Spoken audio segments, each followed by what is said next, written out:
What's up, guys? Welcome back to Newswave. So we had just talked about the Switch 2 leaks that are popping up online with what looked to be one that sort of got opened up, and then we found out information about a day one update. Well, now it looks like things are just out of control with information popping up everywhere because, go figure, more people got a hold of the system, and we'll go over that here today. Also, we are going to be talking about a big title for Nintendo that now has a release date with Pokemon Legends ZA, and even an event from the Pokemon Company that's been announced months in advance. And going into next week, it does look like we have a lot to look forward to, with Jeff Keighley presenting, I think, the most partners they've ever had for Summer Game Fest. So seems like we're headed for all kinds of different announcements. So if you guys enjoy these videos, make sure you hit that like button. Helps out a ton. And if you're new here to the Spawn Wave channel, make sure you subscribe down below. And of course, members for the channel do get Newswave early. If you would like to learn more about that, click the join button or link in the description down below. And we're going to start today with Elden Ring Nightreign. And this game is out tomorrow, so it's kind of been discussed here and there throughout the week, but you know, I have noticed it hasn't been anywhere near the hype or anything around just Elden Ring or even most FromSoft games. Well, now we have the reviews that have come in. We can see this posted up. This is over on Metacritic, with it currently sitting on the PS5 that has the most reviews that I've seen at a 78. The PC is second in terms of reviews, that being at a 79. And the Xbox got like 8 reviews or so at an 87. However, people were quick to point out that this is like one of the lowest rated games we've seen FromSoft turn out here in quite a while now. And I was going through some of the reviews, just kind of checking it out, and it seems like, because the way it's set up with it being multiplayer, roguelike, and it being kind of an experience that is like you're kind of being fast-tracked through an Elden Ring or just a Souls experience. It's going to be very hit and miss depending on maybe the group of people you're playing with, or just the experience from each battle and your exploration in general on that run. But because of this, it kind of looks like people were just getting different experiences across the board. And then also adding in the fact that it's multiplayer-centric, I'm sure there are many single-player specific Souls fans of something even like Elden Ring that are like, yeah, maybe that's just not really for me. Still, though, it's coming in at a price of $40, so it's kind of even priced as that, you know, that expansion kind of setup. So I don't know if it's one I'm going to be checking out right away, because there is still just a lot of stuff that's dropping here pretty soon, but maybe eventually, if I can get some people together, I'll give it a look. Also, we got a bit more information around the Nintendo 64 classics on the Switch 2, whereas before it was sort of just mentioned in like a single sentence or passage about how there would be additional features for the NSO app on the new system. But now we have an entire video you can see here just sort of going over this from Nintendo. This does include now a rewind function, which was not available on the current Switch. CRT filter, same deal there. And then the ability to view or change controls. That is something that will be updated for the current Switch as well as the Switch 2. I can only imagine, I guess rewind or CRT filter, just the Switch 1 isn't able to make that work at an acceptable performance, whether it's just resolution, frame rate, whatever with the emulation. Rewind specifically, I assume maybe just storing in terms of RAM or something, they weren't able to make that happen. But I mean, for N64 games, yes, there are plenty that can be kind of aggravating, we'll say, from that time period. So I can see how the rewind functionality will actually work quite well for some of them. For just the general audience, I'm sure there are some diehard Nintendo 64 fans that are kind of turning their nose up at the idea of rewind. CRT also, that filter, in practice, I don't use a lot of CRT filters for emulation. I will say, though, where it was demonstrated here and how kind of the edges were kind of hidden a bit as opposed to being completely smoothed out on a big screen TV and you can see more of the flaws, it did seem like it had a serious use case. So just more stuff, I guess, in terms of that NSO app for N64 with different options on ways to play the game. Today's video is sponsored by Sega and RGG Studio. The critically acclaimed origin story of the beloved Yakuza series is now available for the Nintendo Switch 2. Fight through the Tokyo and Osaka entertainment districts as the up-and-coming Kazuma Kiryu and Goro Majima in an over-the-top crime drama with visceral combat and seemingly endless side experiences to enjoy. On the Nintendo Switch 2, you'll have more than 25 minutes of added cutscenes, top-notch English voiceover, and a red light raid mode that brings online co-op multiplayer where you team up with up to 3 friends to take down mobs and increasingly powerful enemies with players around the world. The game also takes advantage of the added power of the Switch 2 running at 60 FPS handheld or docked. Yakuza 0 Director's Cut looks really crisp at 4K when docked, with updated textures to go along with the higher resolution. Click the link in the description below to start your Switch 2 game collection off right, with the perfect entry point into the legendary Yakuza series today. Thanks to Sega and RGG Studio for sponsoring today's video. And guys, with some of the quick news out of the way, let's get into the bigger stuff. Let's start right away with the Switch 2 and how this system is now leaking all over the place. I mean, we're seeing images, videos, unboxings just start to pop up online. And remember, initially we saw that video that was like 5 or 6 seconds, and it was gone pretty quick. They got copyright claims, struck down the whole thing, but at least showed that yes, people were getting their hands on this system and it was legit. They were opening the box. There's the tablet main body of the system, and then there are the 2 Joy-Cons to the right of it. However, we did have one reply from that person saying that they were unable to do really much of anything because of a day 1 update that has kind of ravaged its way across the internet as the system is locked down until day 1. Turns out, though, that's not completely true, and we may have at least an answer as to why it was needed, say, for a Switch 1 game. First, though, while I can't show you some of these images, I guess we can kind of blur them out here to at least give an idea as to somewhat what we're talking about. On a Russian Telegram channel, someone was starting to post images of a Switch 2 that they received, and from there, they started to open it up and then even show video of the system booting. So people were looking at it saying, hold on a minute, I thought you needed a day 1 update. Not necessarily to just use the system. Now, that day 1 update seems to be mostly, at this time anyway, from what we're seeing, for Switch 1 backwards compatibility, as in the compatibility layer is something that would be downloaded to then play your Switch 1 game as that person had dropped it into the system because, well, they had the system, but not a Switch 2 game. So at this point, it's kind of believed that if you have a Switch 2 native release, say, Cyberpunk, because that's all on the cartridge, and you pop it into the Switch 2 without that day 1 update, it will still work. It'll still function.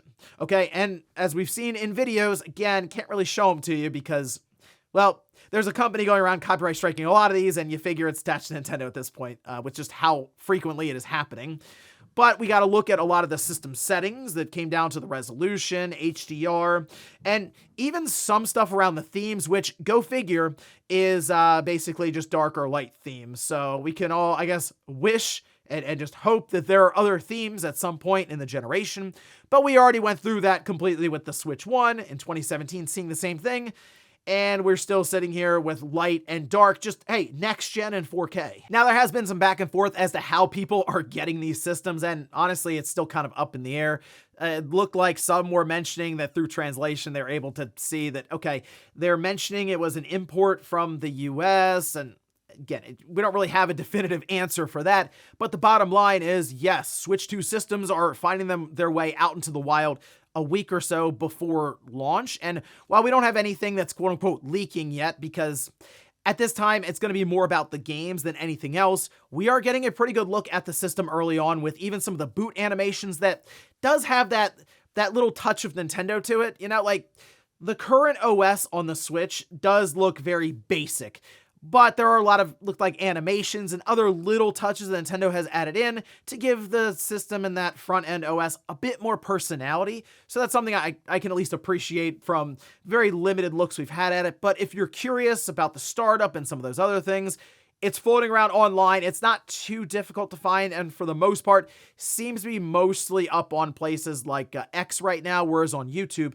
these things are just getting struck down completely. But let me know what you think so far about what you've seen from the very limited looks at the Switch 2, and I'll tell you now, most likely, we're probably a day or 2 away from somebody just booting up Mario Kart World and kind of doing a run-through of that, and then I'm sure all kinds of leaks will hit around that title. Next up, let's talk about Pokemon Legends ZA and even a whole event that's happening in a few months, which was kind of odd to see that announcement. First, though, let's talk about the release date for the next big Pokemon game. We can see this posted up. This is over on their official account, just saying Pokemon Legends ZA arrives October 16th. Very straightforward about this, by the way. I thought we would have seen this in an event of some kind, a direct, Pokemon Presents something, but nope, here we are just pushing the announcement out for the release date, saying in addition to the Nintendo Switch title, a Switch 2 edition will offer improved graphics and frame rates. The digital and physical versions of Pokemon Legends EA can be upgraded to the Switch 2 edition via upgrade pack. So we are seeing some pricing go up in like spots of Europe and in Japan, and it seems to me like it's going to mirror, say, the Breath of the Wild on the Switch and then the expansion that you can buy for $10 more. So I'm assuming this is going to be a $60 game on the Switch and then a $70 game on the Switch 2.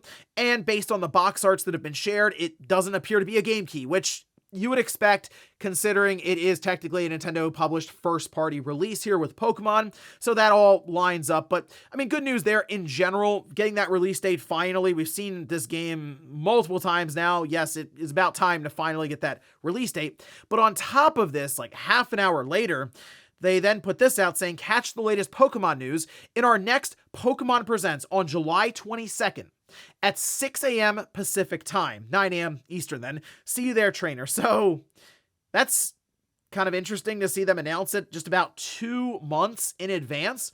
Not typical, obviously. I mean, sometimes we'll see it, I think, like a month in advance. 2 months is quite the buffer for that. Now, they obviously weren't going to wait till July 22nd to then tell us that Pokemon Legends EA is coming out in October. That might be just a little too close there by about, they have 3 month buffer then between that, less than that actually, between that and then the game coming out. But I would be shocked if they didn't just show ZA again there in some regard, whether it's features or just more gameplay or something like that. But then on top of this, most likely when it comes to just Pokemon, there's a lot they can show. They could talk about mobile games, that being a big thing for them right now, obviously with Pokemon Go still going on, and then some of the other titles. And they have stuff in for TV and film, and then cards. I would like to think that maybe they'll mention something in terms of a spin-off for a game. I don't think this is where they talk about the new generation titles. I think that'll be next year to kick off for Pokemon Day in February. At this point, I think it's full speed ahead for Pokemon Legends EA, and that'll be their big focus. But I'm sure we'll have all kinds of big announcements, I'd say, for more Pokemon fans in general, and I guess we'll look towards that in July. Next up, let's talk about Summer Game Fest. That will be airing June 6th, so next Friday.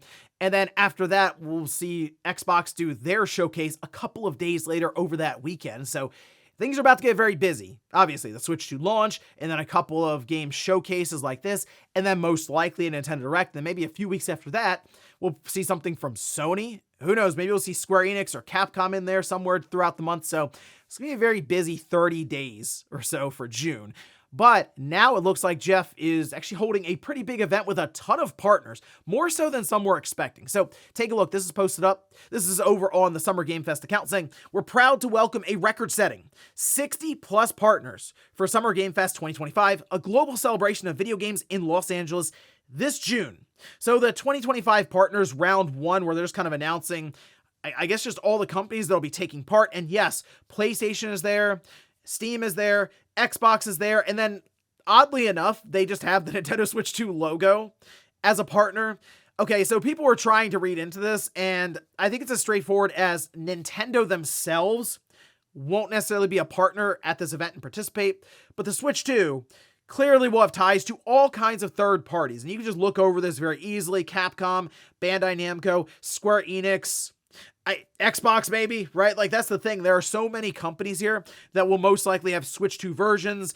And look, Jeff Keighley's a smart guy, okay? He obviously wants to continue to ride from that Switch 2 launch that is going to be very big and obviously catch a lot of headlines for the week. This happening the day after. Why wouldn't you put the Switch 2 logo there? Makes sense to me. I get it. But for the most part, I mean, there's a lot of stuff happening here. And look, so we have GTA 6 now falling into next year. I think this is going to be an event that's going to have a lot of announcements, but also a lot of release dates that are set before GTA 6, if they can. If it's a game that's just coming out at the end of 2026, or even is just scheduled for years off 2027 or beyond, there's not much they can do about that. But if they're looking at this saying, can we make it before GTA 6? Yes, great. Let's get this stuff out there for Summer Game Fest and kind of kick things off starting in June. So to me, it's not too surprising to see this amount of partners, as they say, record setting. And the fact that we are going into an event that would technically have Microsoft and Sony kind of Nintendo. I don't want to say he's to like E3 levels yet because clearly they're not, but it is starting to feel a little more like that sort of atmosphere. And then again, you still have Microsoft that would be setting up to have their big presentation a few days later. It's going to be very exciting, at least for about 2 weeks there, with especially maybe a Nintendo Direct to follow things up and have all the different companies participating with a bunch of different announcements. So it's going to get quite busy, and we'll see what happens next week to kick things off on June 6th. Following up that Switch 2 launch. And in our last bit of news, let's talk about EA and a now canceled game and even a studio that's just been closed down. We can see this posted up. This is over on IGN. It says Electronic Arts is canceling its planned Black Panther game and shutting down developer Cliffhanger Games. In an email sent to staff from EA Entertainment president Laura Meal said that these changes, alongside other recent cancellations and layoffs, are being done to sharpen our focus and put our creative energy behind the most significant growth opportunities. The company is focusing on a small handful of franchises going forward: Battlefield, The Sims, Skate, and Apex Legends. Meal also reassures EA will continue to invest in its Iron Man game at Motive and the third Star Wars Jedi game, as well as maintain its mobile business despite today's cuts, while BioWare works on the next Mass Effect. Cliffhanger Games, keep in mind, was formed in 2023 and had former developers from Middle-earth: Shadow of Mordor and was headed up by Kevin Stevens. So, to me, looking at this, EA clearly had an evaluation of some of their games internally, as we're hearing about other layoffs. IGN tried to get a number from EA, and they weren't necessarily budging on that, but it's sort of being speculated that's hundreds of people have been laid off after all this is happening. As it's not just Cliffhanger Games being shut down and Black Panther's being canceled. Seems like it's cuts kind of at other departments as well that aren't as public-facing as, hey, this big game from Marvel, even you could say, a collaboration with EA and Marvel, is being shut down. But in general, I think this is something where EA looked around and said, these licenses are getting very expensive, because Andrew Wilson's also been on record saying, want to move away from like a bunch of these licensed games and work more on titles that we wholly own, because once you become reliant on like a Marvel property, you're going to keep doing partnerships with them. And let's face it, they're going to keep asking for more money because you are becoming more reliant on them. So maybe they're thinking of, there is another Black Panther game, which don't get this mixed up with the Amy Hennig title that they're working on, like the Captain America Black Panther title. It's not that. It was going to be a single player open world action adventure game from Cliffhanger Games. And maybe they're just looking at saying, you know what, this isn't necessarily working out and might not even break even, especially after we saw some of the money that was being asked for from Sony when it comes to Spider-Man. Remember, they were thinking about splitting Spider-Man 3 into 2 titles to make $100 total out of it, just for it to make sense. So I don't know what Black Panther was going to be was going to cost EA, but something tells me they were looking at it and the numbers weren't making sense. So them moving off of that and then also closing Cliffhanger Games is, I guess, EA's, like in their mind, downsizing and focusing on the moneymakers. Although we'll see with something like Skate when that eventually comes out, but that has a lot of monetization tied to it, and it is free to play. So it's kind of in that wheelhouse in terms of EA in their mind of kind of that forever game that could eventually break even, whereas Black Panther kind of felt like it was going to be that one-time purchase that doesn't fit into the live service strategy, right? So unfortunate, because I would have at least been interested to see what Black Panther this game was going to be. All we ever did was just hear about it through job listings and that initial announcement and formation of Cliffhanger Games. So maybe someday some leaked footage or a build or something will get out there and we can see exactly what they had planned. And before we go to the comment of the day, we'll take a look at the poll that I posted up yesterday, where I ask, if you're getting a Switch 2 at launch, are you planning to revisit any older Switch 1 games on the new hardware? 85% say yes, 15% say no. So there you go. I guess that day one patch will be necessary for many, many people out there. I mean, let's face it, the Switch 1 has an incredible library. And all we've really kind of discussed when it comes to the Switch Pro for years now, just the idea of some of these games that are great in terms of content, running better, looking better. And feels like that's what we'd be getting here with the Switch 2, sure, as well as some big games coming up after the fact, right? That'll be just for the Switch 2. But I mean, I see people mentioning things like Bayonetta 3, Xenoblade Chronicles X, Pokemon Scarlet, Link's Awakening, Mario Odyssey, obviously. And some are saying, look, I'm just going to spend a bunch of time playing some of these older titles, but hopefully just at better performance levels, better resolution. And I do think some of those free upgrades will be pretty exciting in terms of just announcements alongside of, I should say, big new games for the Switch 2. It'll just be a fun thing to be like, oh, cool. That game that I already own through a free upgrade is just going to look and run better. So it'll be something to at least be fun to kind of keep an eye out for during Directs as some of those supplementary announcements. And we'll finish up with the comment of the day as you're seeing here. This is from Bone Collector. It says, if we're going to keep talking and complaining about the game key cards every time a game does, it will turn into a full-time job. Just expect almost everything that isn't first-party Nintendo to go game key card. Yeah, that's the thing. It's more of a story when a third party doesn't use a game key card. Just like, whoa, okay, what's the strategy here? Because even Marvelous, what their CEO was on record saying, we had to kind of decide months ago, and we thought we'd go this route, even though the games have to be 70 instead of maybe we could have pushed it at 60. We wanted to see what the effect would be and how the market would respond.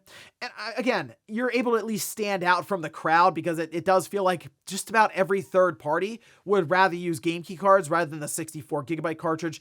And yes, it comes down to just money in general. The cost has to make sense from a business standpoint to be doing this in the first place. So yeah, I guess at this point, it's like I'll mention game key card, but that's kind of where I'll leave it. But I will say this, if a third party does opt to go the route of a 64 gig card and get it on the cartridge, I think something like that should at least be honed in on a bit and at least mentioned somewhat, right? Just to kind of drive home the point that if you're going to make a Switch 2 game, we would prefer it, okay, for physical collectors out there, for it to all be on the cartridge. I'd like that message to get across so we could see maybe more of that sort of thing happen throughout the generation. But based on, again, money, costs, logistics, I'm starting to think we're going to just see a lot of game key cards going forward. And ladies and gentlemen, that's going to do it here for Newswave. If you enjoyed this video, guys, hit that like button. If not, hit the dislike. Leave comments down below about everything we talked about here today. If you missed yesterday's Newswave, I'll leave it up here in a card.